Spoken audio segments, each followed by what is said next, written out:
எல்லாருக்கும் வணக்கம்.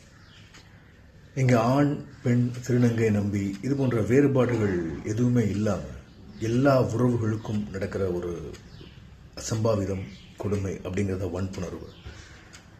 இங்கே புணர்வு வன்புணர்வாக மாறுது அப்படின்னாலே விருப்பங்கள் அங்கே தகர்க்கப்படுது அப்படிங்கிறது தான் அதனுடைய அடிப்படை அப்படின்னு நினைக்கிறேன்.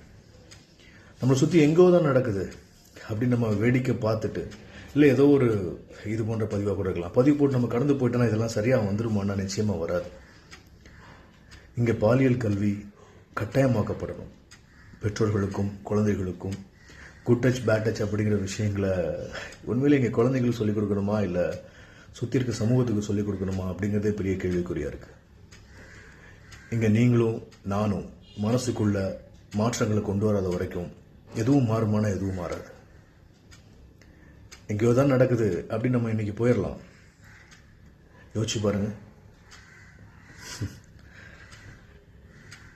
ரொம்ப வருத்தத்துக்குரிய விஷயங்கள் தான் இது எல்லாமே. சட்டங்கள் கடுமையாக்கப்பட்டால் இதெல்லாம் சரியாயிரும். இங்கே எங்கேயோ தான் நடக்குது ரேப் அப்படிங்கிற விஷயத்த எடுத்துக்கிட்டோம் அப்படின்னா ஃபேமிலிக்குள்ளேயுமே ரேப் அப்படிங்கிறது உண்டு. நிறைய இடங்கள் இதற்கு வெளியே சொல்ல முடியாமல் தவிக்கிற உறவுகள் இங்கே அதிகம். அந்த உணர்வுகளின் தவிப்பு யாருக்குமே கடைசி வரைக்கும் தெரிய போறதே இல்லை அப்படிங்கிறது தான் கொடுமையான விஷயம்.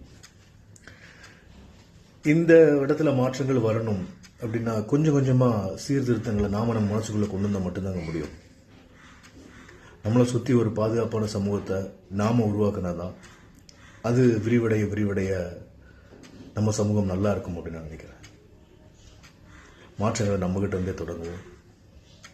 மனிதத்தை பார்ப்போம். இங்கே ஜாதி மதம் பேதங்கள் இதெல்லாம் தாண்டி மனிதத்தை பார்க்கும்போது எல்லாமே சரியாக இருக்கும். அட்லீஸ்ட் ஒரு சின்ன மாற்றம் போதாதான்? ஒரு விஷயத்தை யோசிச்சு பார்த்துருக்கோமா? இங்கே பறவைகள் கூடுகளில் கதவுகளே கிடையாது.